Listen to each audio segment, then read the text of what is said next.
Olá, estamos aqui para mais um Pode Esclarecer e este é um Pode Esclarecer especial porque vamos iniciar, eu atrever-me a chamar, um ciclo de conversas sobre a deontologia. Entendemos aqui no Conselho Regional que este é o momento em que temos que sublinhar a relevância da deontologia dos advogados e das advogadas e, por isso, começamos a magicar esta situação e entendemos que deveríamos começar quer com podcasts, quer com conferências. Hoje iniciamos o nosso ciclo de podcasts e temos um convidado especial que foi Presidente do Conselho de Deontologia, é um advogado conhecido, muito conhecido, aliás, e que tem estado envolvido em alguns casos até com algum impacto na comunicação social, por isso entendemos que seria a pessoa indicada para iniciar este ciclo de conferências. Dr. Paulo Graça, muito obrigado por estar aqui connosco hoje e eu começaria logo por uma pergunta que, de facto, é aquela pergunta que justifica tudo o que vamos dizer a seguir. Qual é que é o papel do advogado e porquê é que o advogado tem que ter uma deontologia profissional? A deontologia, para mim, é aquilo que nos credibiliza. É um conjunto de valores que têm a ver com a profissão, que mergulham na noite dos tempos e que foram sendo burilados ao longo do tempo e foram sendo aperfeiçoados e, como tal, reconhecidos, quer por nós, quer pela sociedade. Designadamente, a honestidade, a probidade, a independência, o guardar o sigilo, são valores fundamentais que nos caracterizam. Caracterizam-nos e credibilizam-nos, porque eu tenho para mim que no mercado, um advogado que atua de acordo com os princípios deontológicos em vigor é um advogado que é reconhecido por quem o procura. O cidadão, se souber que aquele advogado o vai aconselhar de uma forma séria, que vai guardar sigilo relativamente à sua questão, que o vai tratar de forma independente, isto é, aconselhando onde ele entende que tem de aconselhar, distanciando-se QB do caso concreto, acho que o cidadão se sentirá motivado a procurar um advogado que assim atue. E, portanto, a deontologia tem, se quisermos, também esta faceta prática. De dar confiança às pessoas. De dar confiança à sociedade.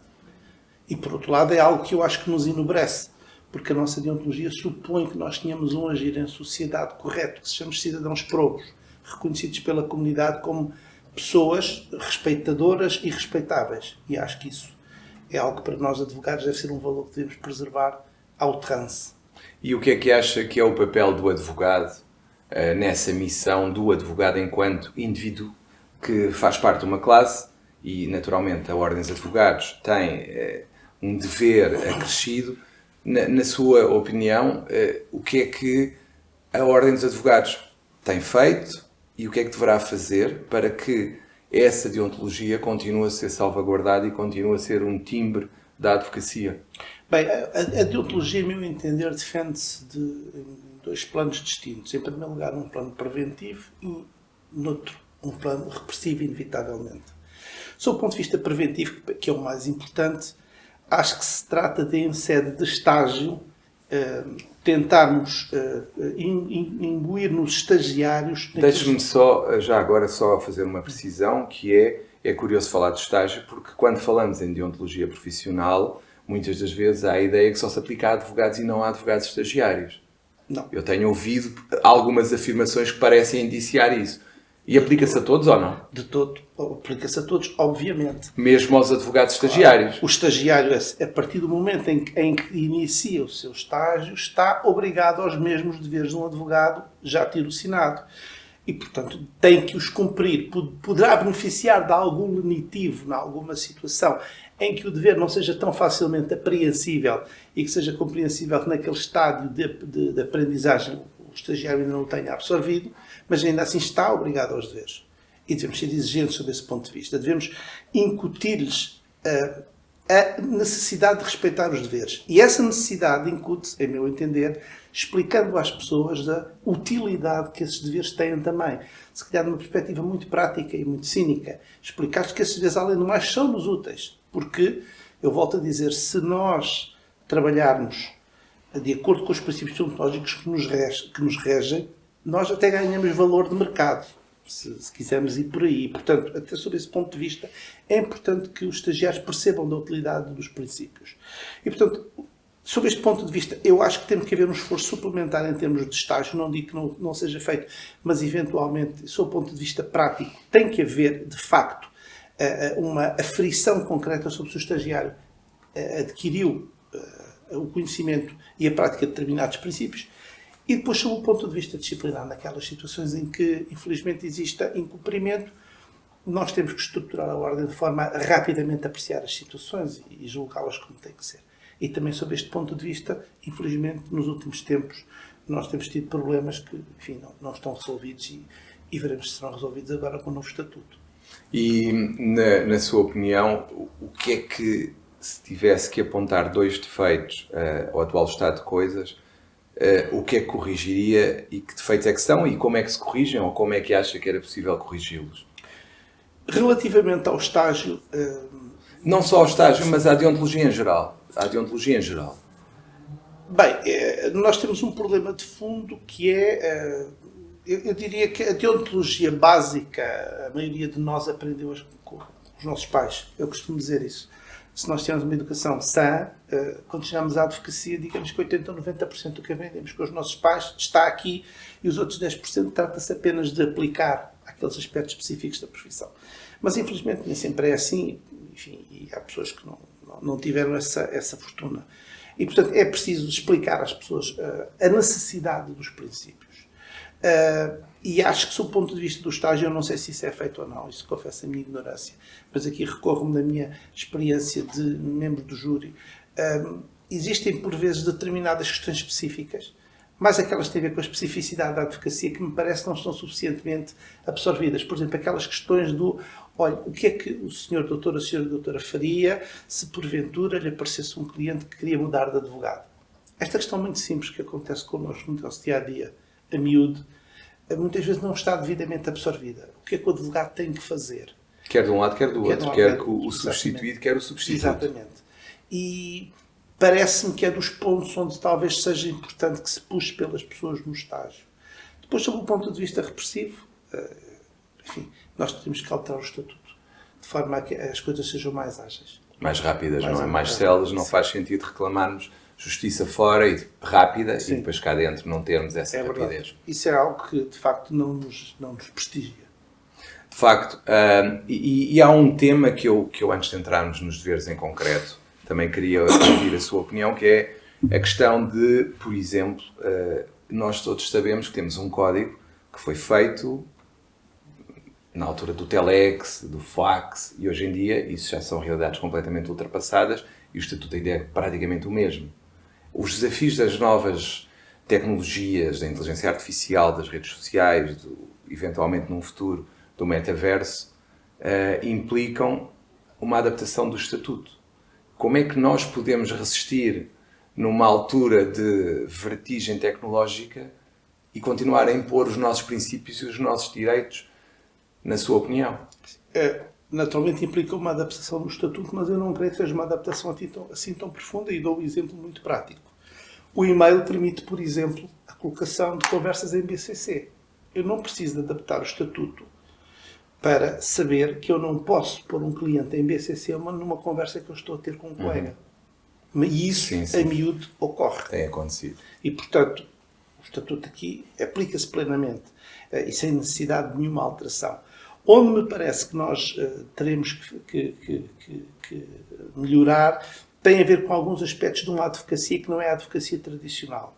Não é a advocacia do advogado em prática individual, aquele que nós conhecemos tradicionalmente. Na advocacia que hoje em dia é protagonizada pelas grandes sociedades, eu sei que existem problemas para os quais o nosso estatuto não dá resposta. E, portanto, a partir do momento em que essa advocacia é uma advocacia tão nobre como a outra, e é a mesma advocacia, ela tem que ter o tratamento específico que as especificidades em que trabalha implicam, e designadamente, por exemplo, a nível de publicidade. Eu percebo que existem desvantagens que esses colegas têm relativamente a outros colegas, por exemplo, de outras ordens jurídicas, que têm códigos éticos que não são inteiramente sobreponíveis ao nosso. e em que eles ficam numa situação de desvantagem. Portanto, acho que é preciso pensar nisso. Sou pena desses colegas ficarem condenados de uma forma formal a incumprirem o estatuto, quando de facto não parece muito justo. Então vamos começar a entrar mais no concreto. Enquanto foi presidente do Conselho de Ontologia, quais eram as infrações mais frequentes? Eu não consigo apontar assim uma tipologia. Sim, mas algumas situações que sejam aquelas mais gritantes, possa dar-nos exemplos? Eu devo dizer que, infelizmente, uma das questões que mais me preocupava era aquela clássica situação em que os colegas não conseguem dissociar-se do cliente. Essas situações dão origem a um conjunto muito grande de litígios. Por exemplo? Colegas que, infelizmente, se insultam nos articulados, colegas que têm atitudes incorretas perante o colega da parte contrária. Por exemplo, eu quase que lhe diria, concretize, doutor. Vou-lhe dar um exemplo. Vou-lhe dar um exemplo que apareceu. Isto recordo-me perfeitamente. Há uma senhora que está a divorciar do marido e entende que deve ir a casa onde o marido ainda está a buscar umas coisas. E o marido não está, ela entra pela casa adentro com o advogado ao lado e pelo caminho destrói algumas peças e havia uma câmara a filmar. Quer dizer, eu acho que isto é o tipo de coisas que um advogado não pode fazer. O advogado tem a consciência de que ao entrar num determinado imóvel que está ocupado por outra pessoa contra a vontade dessa pessoa, está a cometer uma infração de natureza criminal. E, portanto, desde logo deve dissuadir o cliente e o fazer. A lei existe e os tribunais existem para que nós a eles recorramos e solicitemos as autorizações devidas a esta entrada. Não é a entrar à força e muito menos com o advogado ao lado. Portanto, isto é um exemplo típico de uma situação em que o advogado não sabe guardar a distância que tem que ter relativamente ao cliente. E isso, infelizmente, traz a muitas situações, pois colegas que atrás disto violam o sigilo ou querem juntar correspondência trocada com o colega porque estão positivamente aborrecidos com o colega. E muitas vezes até juntam antes de falar com a ordem dos advogados ou pedir alguma autorização, certo? Certo. É isso que você... Eu não diria que é hábito, mas é altamente frequente. É altamente frequente e isso é altamente condenável. Já agora, qual é a consequência, só para... Porque há muitas coisas que nos perguntam até, e eu vou respondendo, mas aqui, tendo alguém que foi presidente do Conselho de Ontologia, a questão é, há muito aquela ideia de que isto já está junto, já foi. Não, para mim, sob o ponto de vista disciplinar abaixo de multa, não pode ser. Isto é um ato com alguma gravidade. E qual é a validade processual desse ato? É no segundo estatuto. O problema é que, segundo alguns juízes, não será bem assim. Ou seja, há juízes que têm tendência a contemporizar com isto. Eu, por acaso, tive uma situação pessoal em que aconteceu algo do género, em que o juiz contemporizou, pese embora eu ter requerido antes da pessoa em causa começar a depor, porque era perceptível que ia depor em matéria de sigilo, e responde-me que não tinha pedido dispensa nem precisava, SIC. E, portanto, a senhora depois, mas depois de tal forma que, inclusivamente, aquilo que ela disse foi tudo julgado não provado, mas o facto é que o disse. E o juiz, na altura, o magistrado que eu até respeitava e respeito, contemporizou com a questão do sigilo profissional. Existe essa tendência, mas nós temos que ser inflexíveis nisto. Sim, claro. Mas o que é importante salientar é a política do facto consumado não funciona na ordem dos advogados, ou funciona? Não funciona na ordem dos advogados, assim os órgãos disciplinares tenham agilidade a punir. Como eu estava a dizer há pouco, eu acho que uma infração consubstanciada em violação de sigilo nunca pode ser punida com uma sanção inferior à multa. E, portanto, já para não falar de suspensão, deverá andar entre multa e suspensão, em meu entender, dado que já nos aproximamos de uma infração com gravidade. A violação do sigilo, como nós sabemos, pode ter consequências devastadoras, porque o cliente confiou em nós. E, de facto, nós estamos aqui a revelar coisas que podem fazer muito mal ao cliente. Além de que não nos fica bem. Eu acho que as pessoas, quando fazem isto, não pensam que eles próprios, perante os magistrados que estão a apreciar, e por muito que eles contemporizem, não ficam bem vistos. E, portanto, acho que, pelo menos por isto, as pessoas deviam refletir um bocadinho antes de fazerem estas coisas. Mas, então, as violações mais frequentes, ou pelo menos aquelas que são mais chocantes, mais graves, têm a ver com a violação do sigilo em si. Não, há violações mais graves, mas eu até me envergonho de as dizer. De facto, existem situações de apropriação e, enfim, existem um número reduzido, mas em todo caso, ainda que fosse só uma, já seria grave. E essas são aquelas que nos envergonham mais, em meu entender. Claro. Então, vamos começar com os deveres propriamente ditos e vamos falar daquele que mais tem sido falado até agora, que é o sigilo profissional. No fundo, o que é o sigilo profissional? O sigilo profissional é um direito dos nossos clientes. É um direito que os nossos clientes têm a dizer-nos: eu confiei em si, eu abri a minha alma e, portanto, o Sr. Doutor não pode revelar isto. Porque, ao fazê-lo, está a prejudicar-me. Ou só o poderá fazer, ou só deverá de fazer nos estritos limites em que o seu estatuto lhe permita. E nós conhecemos em situações em que seja absolutamente necessário para a defesa da honra e dignidade do cliente, mediante a autorização do Presidente do Conselho Regional. Estas são as situações tipificadas no Estatuto em que é lícito violar o sigilo. E, portanto, se não for assim, nós, uma vez mais, estaremos a prejudicar o nosso cliente e estaremos a pôr em causa a nossa profissão. O sigilo é aquilo que defende a liberdade das pessoas e eu acho que isto nem sempre é apreendido pela opinião pública. Um advogado que tem o sigilo profissional como regra primeira é um advogado que pode aconselhar com inteira liberdade quem o consulta. E, portanto, pode garantir que aquela pessoa vai ter direito à defesa que tem que ter de uma forma plena, porque ela pode abrir-se com o seu advogado. No dia em que isto desaparecer, e eu receio muito que estas novas tendências vão limitar, se calhar, a uma expressão meramente formal do sigilo profissional, é a nossa liberdade enquanto cidadãos que começa a estar em causa. Mas, por exemplo, há situações em que o sigilo profissional pode ser levantado. Claro, falei há pouco, aquelas em que está em causa a defesa da honra e da dignidade do constituinte ou do advogado, em situações em que seja absolutamente necessário, portanto, terá que ser a única forma de fazer a demonstração dos factos, e mediante a autorização do Presidente do Conselho Regional respectivo, por uma questão da necessidade de haver uma entidade que afira, tendo em conta aquilo que o advogado pretende e aquilo que a lei determina, o que é ou não é correto, porque o advogado pode ter uma perspectiva e o Presidente do Conselho Regional em causa, uma visão distinta, ter uma perspectiva diferente. Daí que a lei o permite, inclusive com recurso para o bastonário, mas eu acho que o nosso sistema é equilibrado sob esse ponto de vista.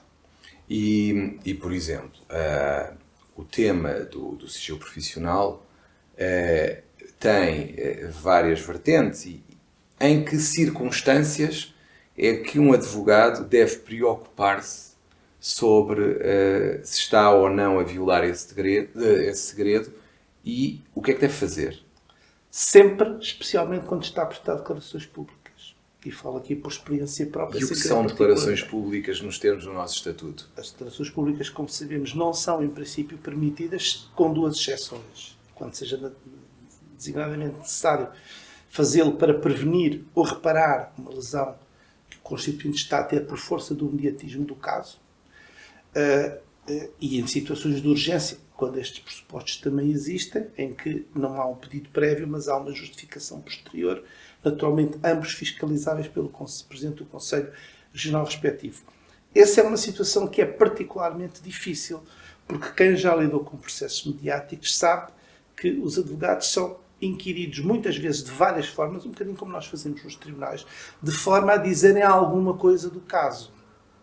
E aí temos de ter o cuidado para, quanto mais não seja implicitamente, podemos estar a confirmar factos que estão na opinião pública e que não seja do interesse do nosso constituinte confirmar. E, portanto, essa é uma das situações onde me parece mais difícil, pela capacidade dos nossos interlocutores, preservar o sigilo. Portanto, em que temos que ter especial cuidado. Há uma questão que tem sido muito levantada e tem sido muito falada, que é a desigualdade de armas entre, nomeadamente, o Ministério Público e os advogados no processo penal, que tem sido aquele que mais questões tem levantado. E todos têm falado que existe uma justiça mediática, ou seja, aquela justiça que envolve pessoas que, por algum caso ou por algum motivo, são mediáticas e que têm relevo na comunicação social, e existem outras situações que até podem ser tipificadas da mesma forma em termos penais, mas que, por não terem a pressão da opinião pública e da comunicação social, têm um tratamento diferenciado. Esta situação de haver dois pesos e duas medidas, porque existe, quer se queira, quer não, na realidade, isto é uma situação que ninguém pode negar. De acordo com o atual estatuto que temos, objetivamente, não creio que seja feita qualquer distinção. Não sei se não concordar, corrija-me, mas eu diria que, aproveitando, e agora numa espécie de perspectiva, aproveitando que estamos aqui a falar os dois, na sua opinião, esta revisão do estatuto que vai ter que ser feita, por força da alteração da lei das associações, implicaria que houvesse algum tratamento diferenciado, ou acha que não? Não, eu acho que o tratamento é equilibrado. Eventualmente poderia haver algum retoque no sentido de o próprio estatuto evidenciar por escrito uma diferença que é evidente, que ela está, que é a tal diferença entre um processo que é mediático e outro que não é. Quem tem de lidar com processos mediáticos percebe que a defesa do Constituinte nesses processos não pode ser apenas e tão só fazer requerimentos e arguir nulidades no remanso do escritório, como eu outro dia vi escrito. Porque não há... quem se circunscrever arrisca-se a ver o seu Constituinte arrasado em praça pública, como costuma dizer-se, passa a expressão frita em lume brando, com a imagem que a outra parte queira dele fazer para a opinião pública, e nós sabemos que tudo isto depois importa, porque os casos vão ter que ter decisão. E quem os vai decidir são pessoas que também leem jornais, telejornais e ouvem rádio, e, portanto, não é possível deixar um Constituinte abandonado em praça pública a ser massacrado por informações ou pseudo-informações que cirurgicamente vão saindo do processo, por imputações, por sugestões, por insinuações, sem lhes dar uma resposta. E, portanto, eu acho que, sim, o Estatuto deve fazer eventualmente um pequeno retoque no sentido de formalizar esta diferença, até porque há colegas que não compreendem isto. E, enfim, eu relativamente a isto, até percebo, porque não há como passar pelas experiências para perceber a diferença das coisas. E, naturalmente, um colega que nunca tenha tido a oportunidade de patrocinar um processo com mediatismo, poderá ter tendência a pensar, olha, lá está aquele na televisão, incumprir o estatuto, muitas vezes nem sequer perguntou, nem quer saber se ele vem cá pedir autorização ou se vai posteriormente comunicar. Não, as pessoas muitas vezes pensam que lá porque está ali já está a incumprir o estatuto. Eu vi isso muitas vezes enquanto Presidente do Conselho de Ontologia. Em relação ao sigilo, no fundo, há uma questão que é importante, para além da defesa dos interesses do cliente, também há a defesa da própria classe. Sim. Porque, de facto, alguém que fale abertamente ou que apresente uma contestação em direto, ou que apresente uma petição inicial em direto, ou outro articulado qualquer... não é disso que estamos a falar. Mas alguma vez, a pergunta direta, porque também me fazem algumas vezes, é possível ir à televisão, nas exceções que o Estatuto prevê, falar abertamente sobre o processo, apresentando a fundamentação detalhadamente, quase como se estivesse um julgamento? Há alguma situação isso é possível, na sua opinião? Eu nem sempre nem nunca. Eu diria intuitivamente só numa situação excepcionalíssima. Apresentar quase como que articulados e defesas na televisão, eu acho que não. Eu acho que nós nos devemos tentar abster de debater factos na televisão. Até por uma questão de inteligência básica. Se estamos ali a debatê-los, não vamos debatê-los no lugar próprio e, porventura, quando lá chegarmos, já a outra parte teve a oportunidade de refletir e apresentar uma contraversão. E, portanto, até prejudica o próprio e a parte. Exatamente. Exatamente. Portanto, acho que até por isto não o devemos fazer. Mas, enfim, eu não estou a ver nenhuma situação em que excepcionalissimamente isso seja necessário. Enfim, só admito numa situação realmente única. É assim, a priori não estou a ver. E acho que devemos abster disso. Mas, por exemplo, a questão de nós termos que ponderar se... imaginemos que a questão da violação do sigilo que nos vai aparecendo, e nós sabemos que, até por força da própria comunicação social e da própria criminalidade que vai aparecendo, há um pouco aquela tendência de querer comprimir cada vez mais o segredo profissional em nome, e aqui o em nome é entre aspas, naturalmente, em nome de uma pretensa busca mais fácil, mais rápida da verdade material. O que é que tem a dizer sobre isto? Olha, Até porque há vários diplomas que vêm tentando comprimir o segredo profissional, como sabemos. Nós vivemos numa época em que os limites da privacidade estão, enfim, se é que ainda existem, estarão comprimidos quase ao mínimo, em que, portanto, alguém querer preservar o segredo ou a reserva, seja do que for, é logo visto com suspeita. Seja o que for, na nossa vida social, seja o que for, se alguém entender que não deve revelar, é porque tem alguma coisa a esconder, é o que as pessoas pensam. Transpondo isto para o sigilo profissional, isto leva a estas situações altamente perigosas. Isso é quase, desculpa a interrupção, é quase como os provérbios populares do quem cala consente, quem não mente fala, é quase por aí. É verdade, é verdade. E, no entanto, nós temos que perceber, e eu defenderei sempre isto, porque é a minha convicção, que existe um núcleo privado do qual nós só devemos falar se entendemos porque é nosso. Ninguém tem nada a ver com aquilo, salvo situações muito excepcionais em que possa estar em causa a prática de um crime. Mas pronto, não é disso que estamos a falar. No caso do sigilo, eu volto a dizer, o sigilo destina-se à defesa do cliente. Não é um privilégio do advogado. E isto é bom que se perceba. Não é um privilégio do advogado, é um direito do cliente que se destina a garantir a liberdade do cliente e a sua defesa. Tem esta versão utilitária. A compressão, enfim, até ao limite mínimo, leva quase a que o sigilo deixe de existir. Qualquer dia nós estamos numa situação próxima da advocacia de Estado, que vigorou em regimes totalitários, e acho que parece que ainda vigora em alguns países, em que o advogado não faz o papel de defender o seu cliente, faz o papel de defender o Estado perante o seu cliente e tem, inclusivamente, deveres de denúncia do seu cliente. No dia em que isto acontecer, estamos todos muito mal. Mas é para aí, porventura, que se calhar nos encaminhamos com todas estas restrições ao sigilo, não é? Sim. E de alguma forma legitimadas, até por algumas afirmações que vamos ouvindo por aí, até de órgãos que não o deveriam fazer. É verdade. Mas, então, vamos passar para mais um tema, diria, quente, que é a questão das sociedades multidisciplinares. Tem sido apontado por vários dirigentes da Ordem e por vários advogados que com as sociedades multidisciplinares o segredo profissional, o sigilo profissional, estará em causa.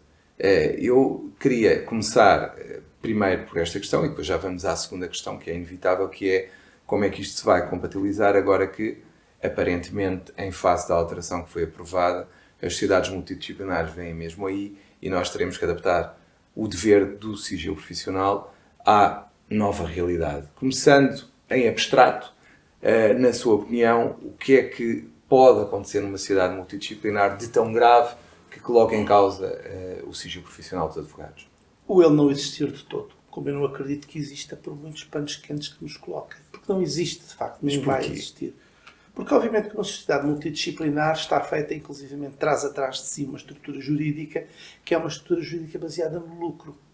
E, portanto, no lucro da sociedade. E, portanto, aquela sociedade passa a destinar-se única e exclusivamente a proporcionar o seu próprio lucro. E quando isto acontece, há um conjunto de valores que naturalmente caem. E esse é um deles. Porque se for necessário que aquela sociedade obtenha lucro violar o sigilo, eu não tenho dúvidas que o vai fazer. Esta situação das sociedades multidisciplinares é uma forma muito simples, eu já o escrevi e reitero aqui, do sistema financeiro se apoderar do chamado mercado da advocacia. Que vê a advocacia como um mercado. E esse é um mercado que tem um porteiro, desculpem a expressão, que são os advogados. São as pessoas que têm uma cédula profissional e que controlam esse mercado. Ora, através das sociedades multidisciplinares, esse mercado deixa de ser controlado pelos advogados. É um mercado que está aberto a qualquer pessoa. Qualquer pessoa que possa participar do capital de uma sociedade lucra com isso. E, naturalmente, quem participa no capital de uma sociedade anónima quer o seu lucro. Não está preocupado com questões como o sigilo. E já agora chama a atenção para uma situação que pode perfeitamente vir a acontecer e certamente virá. Imagino que eu tenho um litígio muito significativo com uma determinada empresa, que vale uns milhões e estou a ser representado por uma determinada sociedade multidisciplinar, constituída sob a forma anónima. E o meu oponente está também representado por uma sociedade anónima que litiga por ele. quid juris se eu adquirir o capital da sociedade que está a representar o meu oponente? Como é que eu vou resolver o meu litígio? Que verdade vai haver nisto? Isto vai permitir que debaixo do pano, possa haver um controle relativamente à sorte de determinados litígios. É uma questão de ter dinheiro. E é isto. Foi esta a porta que se abriu com as sociedades multidisciplinares. Isto está muito para além da questão do sigilo profissional. Isto toca na verdade das coisas. E este sistema que se vai aqui implementar vai permitir a mentira nos litígios. Infelizmente é o que temos. E acha possível que assiste-se um bocadinho, por exemplo, nos contabilistas, a um controlo dos contabilistas pelas multinacionais, pelas consultoras? Sim. Teme que isso possa acontecer aos advogados? Sim, isso vai acontecer com os advogados. Uma das situações que este sistema das multidisciplinares vai trazer vai ser o embaraçamento do trabalho do advogado. Porque, note-se, quando somos nós advogados que controlamos o nosso trabalho e podemos fazer o nosso preço, eu peço desculpa das expressões, mas às vezes temos de ser um bocado cruz para explicar as coisas, nós controlamos o nosso ganho e o mercado. A partir do momento em que nós, por estarmos inseridos numa estrutura que não é dominada por nós, permitimos que outros nos dirijam, são eles que nos vão dizer quanto é que nós vamos ganhar. E, portanto, isso vai, obviamente, suceder. E, sim, creio que isso infelizmente, poderá ser uma consequência. Mas, pegando no que acabou de dizer e perspectivando a inevitabilidade das sociedades multidisciplinares em face da alteração legislativa, como é que se pode procurar, de alguma forma, quase que limitar os danos, no fundo?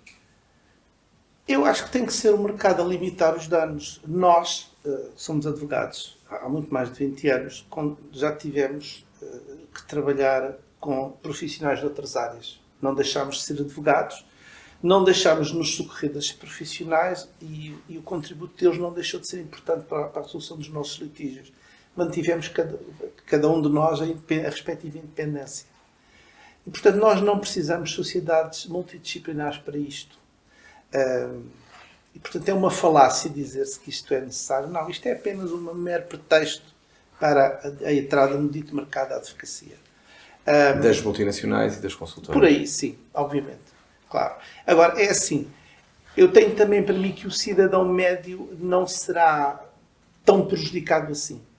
Porque o cidadão médio normalmente não recorre a sociedades de determinada dimensão, sim, por via dos custos.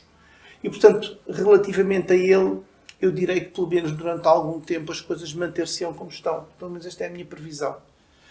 Poderá ser que, indiretamente, os advogados em prática individual venham a ser afetados, porque, naturalmente, que o tal dito embaraçamento, quando começa em cima, inevitavelmente chega abaixo.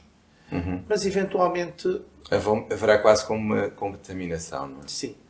Acho que quem tem mais riscos serão, naturalmente, as sociedades comerciais e as entidades que recorrem aos serviços dessas consultoras. Agora, mudando de tema, vamos falar de um dos temas que, de facto, mais preocupações, eu acho que até tem gerado mais questões do que o próprio sigilo. Talvez por desconhecimento também, mas que é a questão da publicidade. A questão da publicidade tem sido, seguramente, aquela que mais questões tem levantado, inclusivamente mais pedidos de conferência até têm sido feito, porque há muitos pedidos de conferências sobre essa temática, até de colegas nossos que chegaram há pouco tempo ao nosso ordenamento jurídico. Mas, primeiro, o que é possível fazer em termos de publicidade, de acordo com o nosso estatuto, até porque nós vemos uma proliferação de publicidade de advogados nas redes sociais, eu diria até principalmente no Instagram. Eu diria que é a rede social que mais utilizada é para fazer publicidade por advogados.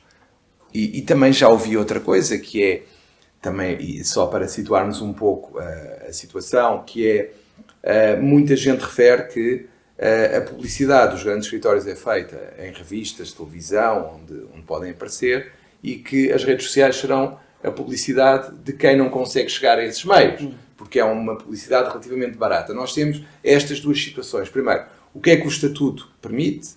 Segundo, considerando o envolvimento que existe, como é que nós, que somos ordem, ou nós que somos advogados, poderemos defender-nos perante tudo o que se passa à nossa volta? Porque, de facto, há muita gente que me pergunta porque é que eu não posso fazer publicidade se eu abro o Instagram e todos os dias me aparece publicidade de advogados.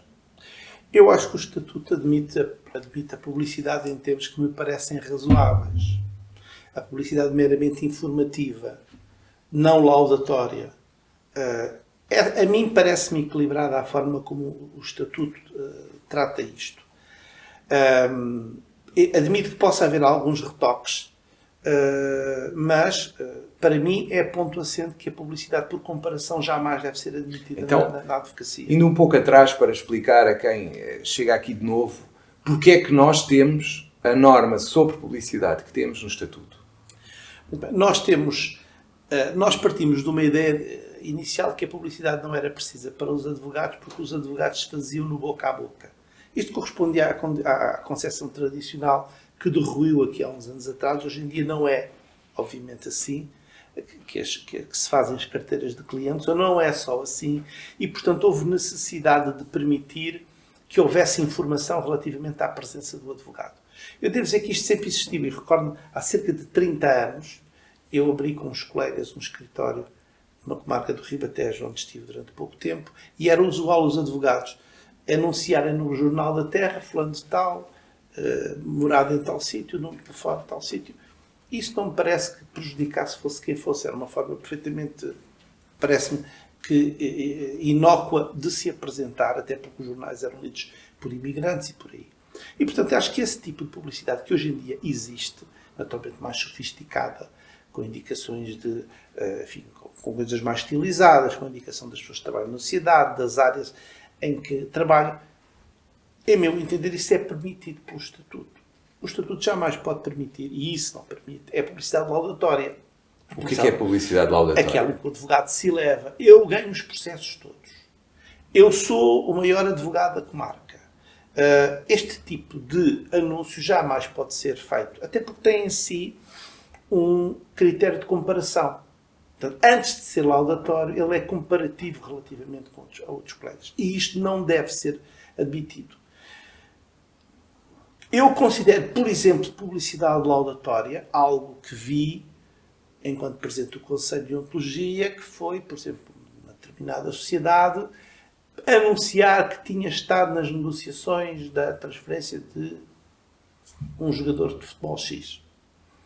É evidente que, lendo isto como está, aparentemente não existe aqui nada, não há aqui uma comparação expressa. Mas a partir do momento em que se trata de uma transferência que foi muito comentada, o facto da sociedade aparecer a ligar-se a esta situação, parece-me que o faz de uma forma a elevar-se, fazendo crer que nós somos tão bons que até estamos nesta transferência. E, portanto, é o tipo de publicidade que eu acho que o nosso Estatuto não permite. E acho que deve continuar a não permitir. Em geral, eu sou muito liberal relativamente à questão da publicidade. Acho que, enfim, a publicidade deve ter um caráter sóbrio. Tenho dúvidas que, por exemplo, ver veículos decorados com Sociedade de Advogados fulano de tal, que isto esteja dentro do caráter de sobriedade que eu pessoalmente admito, mas pronto, isto poderá ser uma situação discutível, como é óbvio, para mim já extravasa um bocado. Acho que o Estatuto, por exemplo, não permite algo que eu ainda outro dia vi numa comarca do interior do país, a 50 metros do tribunal, quando olho para a frente e vejo um emblema da ordem, para aí com cerca de 1 metro na altura, e percebi que era o escritório de uma advogada. Acho que é uma apropriação completamente isso é uma questão já irregular. Agora, sim, isso é uma questão que também é curiosa, porque de facto, de vez em quando, aparecem-nos no escritório, aparecem-nos a todos nós, não só a mim, colegas que utilizam o símbolo da Ordem dos Advogados. Isto é possível? Isto não está explicitamente regulado. Lá está, é daquelas coisas que se calhar esta Comissão de Revisão do Estatuto se deveria preocupar com. O Estatuto de Ordem dos Advogados designa a Ordem e as suas instalações. Nós fazemos parte da Ordem, mas nós não somos a Ordem. E, portanto, a mim não me parece, conforme com o Estatuto, o uso do símbolo da Ordem. É evidente que quem faz isto naturalmente quererá, através da ligação ao símbolo, revelar uma certa respeitabilidade que quer ter, mas não é por aqui. Acho que não, isto deveria estar explícito no Estatuto. A não possibilidade de utilização. Tal como, por exemplo, às vezes alguns anúncios ou alguns reclames publicitários que, pela sua dimensão, acho que entram dentro do que é laudatório. Quer dizer, eu se num prédio de 5 andares postar um anúncio de alto do resto de chão ao 5º andar, fulano de tal, advogado, um anúncio que se vê a 2 km de distância, aquilo fere um bocadinho a minha, pessoalmente, o meu sentido de proporção. E agora, mais exemplos, por exemplo, nas redes sociais, que tantos nós conhecemos, o que é que não é possível fazer? Ou, aliás, se calhar começamos pelo princípio, o que é que se pode fazer nas redes sociais ou não se pode fazer nada? Uma vez que o nosso estatuto, fazendo quase uma interpretação historicista, naturalmente nem sequer sabia, nem imaginava que viria a acontecer o que está a acontecer hoje. Eu, a respeito disto, peço licença para contar aqui uma história que o falecido Dr. Serra Lopes contou no meu primeiro júri de exames da Ordem. Dizia o Dr. Serra Lopes, isto foi há cerca de 20 e tal anos, que tinha estado a residir no Rio de Janeiro durante muito tempo e que se recorda de haver uma carrinha que circulava com muitas luzinhas à volta e um grande painel a dizer pronto, socorro jurídico 24 horas por dia. E nós há 20 e tal anos rimos muito disto. Eu lembro-me muitas vezes desse exemplo que o Dr. Serra Lopes deu, com o humor que... Mas era uma carrinha que andava a circular pelo Rio de Janeiro. Pronto, socorro jurídico, 24 horas por dia, o nome do advogado e o número de telefone. E eu lembro-me muito disto porque na altura nós rimos. E eu pensei que há para comigo isto em Portugal nunca na vida. Bem, se calhar não será bem assim hoje. Eu não digo que haja coisas exatamente do género, mas há coisas... Às vezes há piores. Se calhar há piores. Às vezes há piores. O que é que o Estatuto não permite? Eu acho que o Estatuto não permite, como eu disse há pouco, aquelas dimensões de que eu ganho os processos todos. Acho que não permite, na minha perspectiva, a indicação de valores na publicidade. Isto é, eu cobro X por isto, X por aquilo, embora admita que isso possa ser uma questão discutível. Mas então, porque também vão perguntar, e quem nos ouve provavelmente também terá essa dúvida, mas isso não é objetivo? Eu dizer, cobre X hora. É possível dizer isto? Isso é objetivo em si próprio, mas lá está, tem um tal elemento comparativo. Claro. Então eu cobro 100 euros por consulta, vamos imaginar, e há ali um senhor que cobra só 5. Então aquele serve-me mais, pensarão algumas pessoas. Provavelmente será o contrário, mas enfim, mas admito que haja gente que pense isso. Portanto, mais anúncios, enfim, com alguma inovação que se vê por aí, e nós temos tido aqui alguma agressividade, enfim, de alguns colegas na forma como se publicitam, eventualmente por trazerem algumas ideias que não são tão correntes em Portugal. É preciso ter algum cuidado com isso, porque, enfim, este tipo de agressividade não faz parte, penso eu, do código deontológico do advogado. O advogado deve ser agressivo QB nos pleitos, mas a clientela ganha-se, pelo menos esta é a minha perspectiva, acima de tudo pelo trabalho que fazemos. Eu sei que pode não ser fácil, mas é o nosso trabalho, é a qualidade do nosso trabalho que nos faz uma carteira de clientes. Não é propriamente dizer que ganhamos tudo e cobramos pouco e que trabalhamos 24 horas por dia, acho que não é por aí. Mas, por exemplo, o que é que poderia ser feito ou o que é que pode ser feito nas redes sociais que não viola o Estatuto? Ou é tudo violado, ou é tudo violador do Estatuto? O que pode ser feito nas redes sociais é a publicitação da pessoa, do nome, do local onde tem o escritório, das áreas em que trabalha. Eventualmente não me choca que a pessoa se apresente por uma fotografia ou um pequeno vídeo. Admito que possa mostrar alguma coisa do escritório, como também já aí vi. Não me choca, sinceramente, por aqui. Mas eu pergunto diretamente. Então, mas imaginemos que há um colega nosso que de facto faz muito bodybuilding e tem um corpo fantástico e começa a fazer publicidade a dizer só o nome e que é advogado e aparece em tronco nu. Isto é possível? Eu acho que isso já não é deontologicamente aceitável.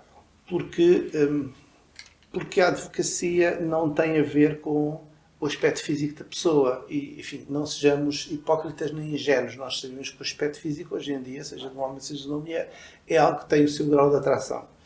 Mas tem o seu grau de atração noutro campo que não a advocacia. E acho que nós não devemos puxar essas coisas para a profissão, porque nada tem. O senhor poderá ter o tal corpo espetacular, mas ser um zero na advocacia.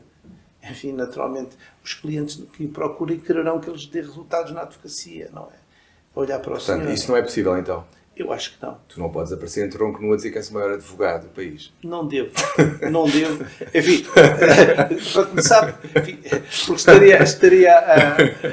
estaria a adotar uma atitude laudatória e estaria a puxar para um âmbito que não é o da advocacia, tal como, enfim, determinado tipo de vídeos de senhoras de mini-saia, de grandes decotes e por aí. Não me parece que isso puxe para a advocacia.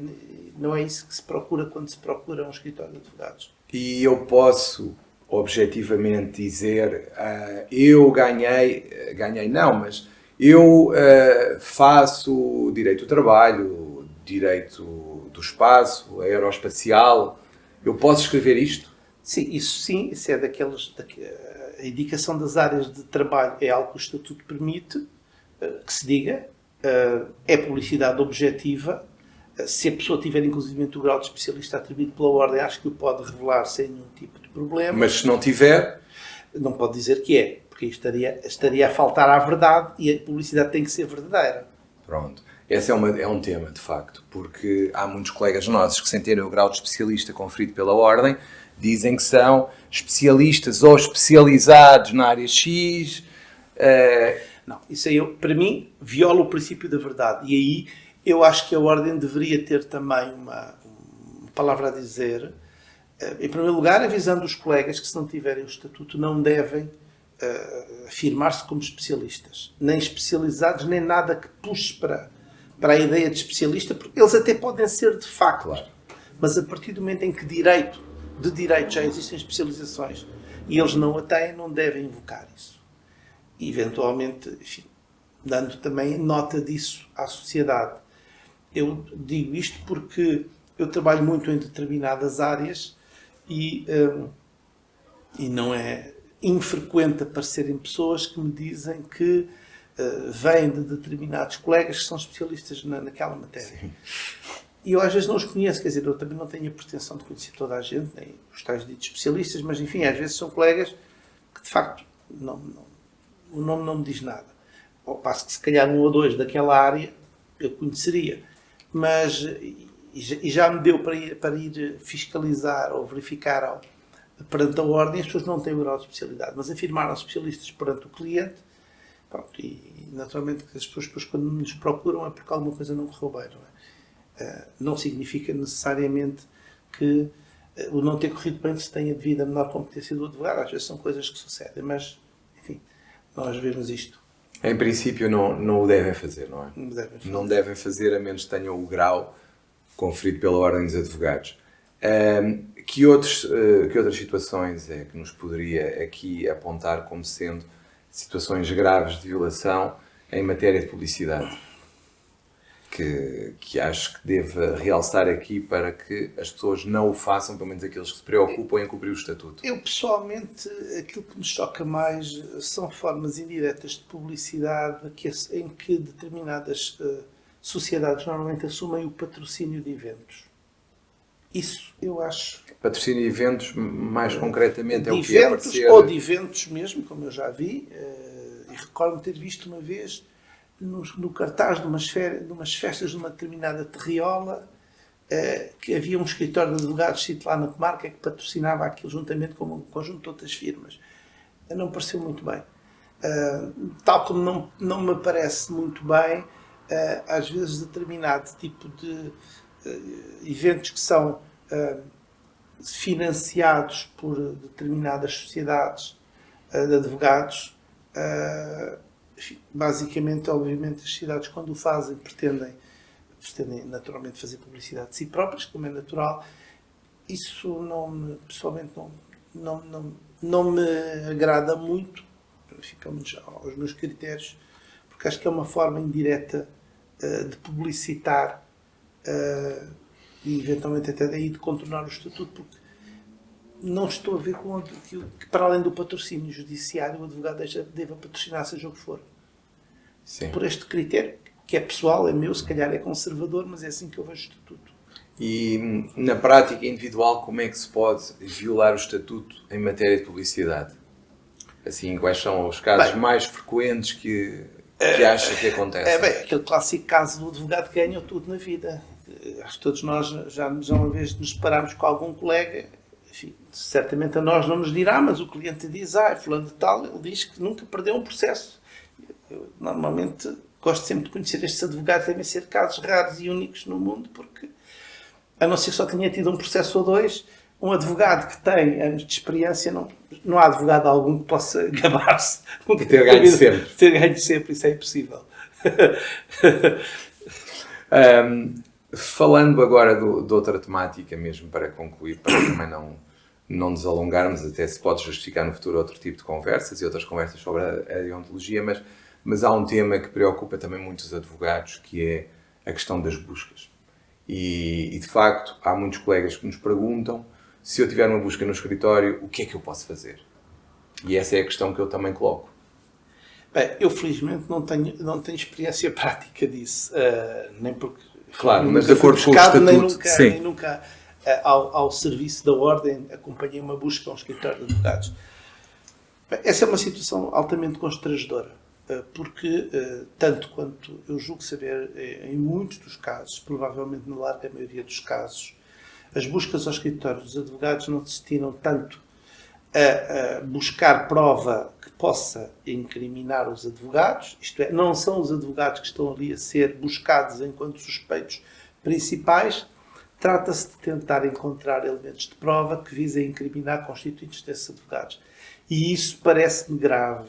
Isso parece-me grave porque, desde logo porque se parte do princípio que o advogado é um cidadão profissional que trabalha acolhendo, aconselhando e se calhar até patrocinando a prática de crimes. E desde logo esta mentalidade, além de ser altamente reprovável, incomoda-me. O nosso papel não é obviamente esse. Nós devemos prevenir a prática do crime. E, portanto, se o cliente ingenuamente nos coloca uma situação e nós lhe dizemos, olha, fulano, isso é uma boa ideia, mas cuidado que isso viola, isto é aquele e aquele artigo, portanto você não o pode fazer. Isso faz nós, obviamente, criminosos. Se eventualmente o cliente, não respeitando o nosso conselho, vai fazer aquilo que ele entende por bem fazer, não somos nós advogados que temos que ser demandados por isso. Mas voltando ao tema, eu acho que relativamente a isso, mais do que o advogado em si, que está numa posição de grande fragilidade, se justificava que a ordem, no seu todo, tivesse uma posição de maior firmeza na sociedade que impedisse isto. Acho que, infelizmente, a forma como a nossa ordem tem evoluído nos últimos anos não tem sido no sentido de se prestigiar ao ponto de socialmente ter uma palavra que evite este tipo de situações. Eu não digo que os advogados sejam santos e que nunca haja motivos para suspeitar de um advogado. Digo pelo conhecimento que tenho e pelo conhecimento interno, por ter sido presente no Conselho de Deontologia, que os casos que eventualmente existirão serão casos residuais, que não são compatíveis com a extensão com que eu vejo serem anunciadas buscas a escritórios de advogados. Por outro lado, uma das áreas nas quais eu trabalho é também o direito criminal e, portanto, eu compreendo as modernas tendências que perpassam a mente de quem trabalha na acusação em Portugal nesta altura. E sei que não é muito difícil construírem-se teses, algumas das vezes altamente elaboradas, para justificar este tipo de procedimento.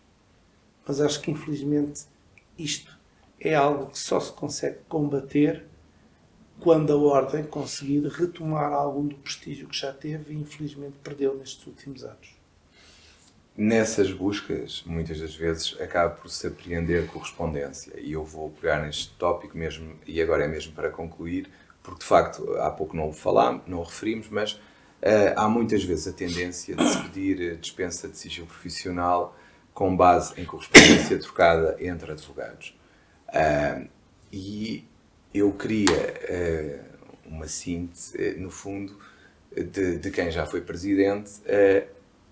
Quando há correspondência entre advogados, é possível pedir a dispensa de sigilo e ela deve ser concedida sempre ou não? Os princípios são rigorosamente os mesmos que falámos há bocado. Tanto valem para a correspondência como para a revelação de factos que não estejam colocados no suporte digital ou de papel. E, portanto, correspondência aqui abrange cartas e e-mails, portanto. Eu acho que a atitude da Ordem deve ser restritiva. Na correspondência entre colegas, nós somos mais abertos. Portanto, quando nós nos correspondemos com o colega, muitas vezes nós temos que dizer, explicar ou indicar posições dos nossos constituintes que muitas vezes até nem são depois a posição final dele. Muitas vezes nós temos que pedir a mais para conseguirmos fazer um acordo a meio caminho. E tudo isto pode estar na correspondência que nós trocamos com o colega. Essa correspondência, vista desgarrada ou desenquadrada, pode permitir leituras completamente perversas relativamente à realidade. E, portanto, eu acho que a posição dos vários Conselhos Regionais da Ordem deve, nesse aspecto, ser restritiva. Há alguma defesa que qualquer um de nós deve ter para impedir que alguma dessa comunicação seja alguma vez objeto de autorização de divulgação? Só se nós invocarmos o artigo 113, que nos permite guardar a confidencialidade em todo o caso. Mas, quer dizer, isso eu acho que muitas vezes acaba por ser prejudicial. Eu acho que o sistema que nós temos, para mim, é adequado. É equilibrado. É. Portanto, não é seguramente aí que se deve mexer nesta revisão? Não, para mim não. Muito obrigado, Dr. Paulo Graça. Foi um gosto tê-lo aqui. Espero tê-lo aqui a falar ou numa conferência do Conselho Regional em breve. E muito obrigado a todos os que assistiram e que irão assistir a este episódio do nosso podcast. O início de umas conversas sobre deontologia e, portanto, conto convosco. Até à próxima.